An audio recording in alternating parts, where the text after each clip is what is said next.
আজ আমরা আলোচনা করব হিন্দু বিবাহ আইন এবং বিশেষ করে ডিভোর্স বা বিবাহ বিচ্ছেদ সংক্রান্ত বিষয় নিয়ে।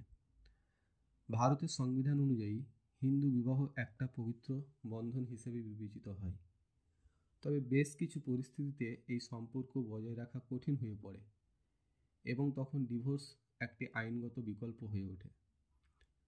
হিন্দু ম্যারেজ অ্যাক্ট 1955 এর আওতায় ডিভোর্সের বিভিন্ন কারণ উল্লেখ করা হয়েছে। এর মধ্যে উল্লেখযোগ্য কয়েকটি কারণ হলো: নাম্বার 1, অ্যাডাল্ট্রি বা ব্যভিচার। কোনো পুরুষ বা মহিলা যখন স্বামী বা স্ত্রী থাকা সত্ত্বেও বিবাহ বহির্ভূত সম্পর্ক স্থাপন করে, তখন তাকে আমরা অ্যাডাল্ট্রি বা ব্যভিচার বলে থাকি। অ্যাডাল্ট্রি বা ব্যভিচার ডিভোর্সের একটি অন্যতম কারণ এবং অ্যাডাল্ট্রি ডিভোর্সের একটা গ্রাউন্ড হিসেবে আমাদের আইন আদালতে গণ্য হয়ে থাকে। নাম্বার 2, ক্রুয়েলটি, নির্যাতন বা নিষ্ঠুরতা। এই নির্যাতন বা নিষ্ঠুরতা শুধুমাত্র মহিলাদের ক্ষেত্রেই নয়, পুরুষদের ক্ষেত্রেও হতে পারে। যদি কোনো পুরুষ তার ওয়াইফের সাথে ক্রুয়েলটি, নির্যাতন বা নিষ্ঠুরতা করে থাকে, তাহলে এটাও একটা, যেমন ডিভোর্সের গ্রাউন্ড, ঠিক তেমনই যদি কোনো মহিলা তার স্বামীর প্রতি কোনো রকম ফিজিক্যালি বা মেন্টালি টর্চার করে, তাহলে সেটাও তার স্বামী তখন ক্রুয়েলটি গ্রাউন্ড দেখিয়ে ডিভোর্স চাইতে পারে। নাম্বার 3, ডিজার্শন। ডিজার্শন কি? ডিজার্শন হচ্ছে মরুবৃত্তি, মানে 2 বছর বা তার বেশি সময় যদি স্বামী স্ত্রী আলাদা আলাদা থাকে, তখন তাকে আমরা ডিজার্শন বলে থাকি।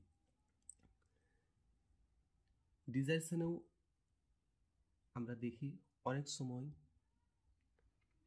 ডিভোর্স হয়ে থাকে। নাম্বার 4, মেন্টাল ডিসঅর্ডার, অসাধ্য মানসিক রোগ। যখন স্বামী বা স্ত্রীর মধ্যে কারোর এমন কোনো মেন্টাল ডিসঅর্ডার বা মানসিক রোগ রয়ে আছে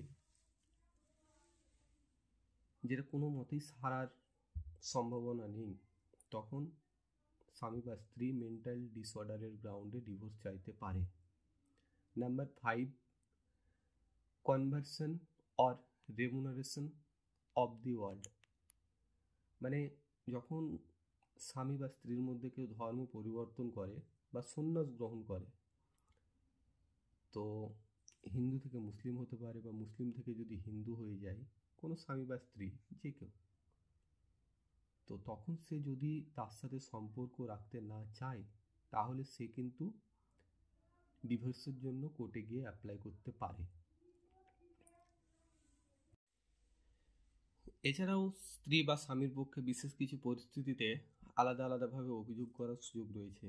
যেমন স্ত্রীর পক্ষে যদি স্বামী দ্বিতীয় বিয়ে করেন বা স্ত্রীর গর্ভাবস্থায় যদি স্ত্রীকে পরিত্যাগ করা হয়, এইসব ক্ষেত্রেও অনেক রকম মামলা হয়ে থাকে। তবে যে ডিভোর্স শুধুমাত্র আইনগত নয়, এটা একটি সোশ্যাল ইস্যু। একটি পরিবার ভেঙে যাওয়ার মানসিক, আর্থিক এবং সামাজিক প্রভাব অনেক গভীর হয়, তাই আদালত অনেক ক্ষেত্রেই রিকনসিলিয়েশন বা পুনর্মিলনের চেষ্টা করার পরামর্শ দেয়, যেটা মোটামুটি 6 মাস জুডিশিয়াল সেপারেশনের একটা টাইম দিয়ে দেয় যদি মিউচুয়াল হয়ে থাকে। তো অন্যদিকে বর্তমানে মহিলাদের অধিকার এবং সুরক্ষার দিকেও গুরুত্ব দেওয়া হয়েছে। মেনটেনেন্স, সন্তানের হেফাজত এবং আর্থিক সাহায্য সম্পর্কিত বিষয়গুলি ডিভোর্সের একটি গুরুত্বপূর্ণ অংশ। তো এই হলো আমাদের 5টি ডিভোর্সের মেন গ্রাউন্ড।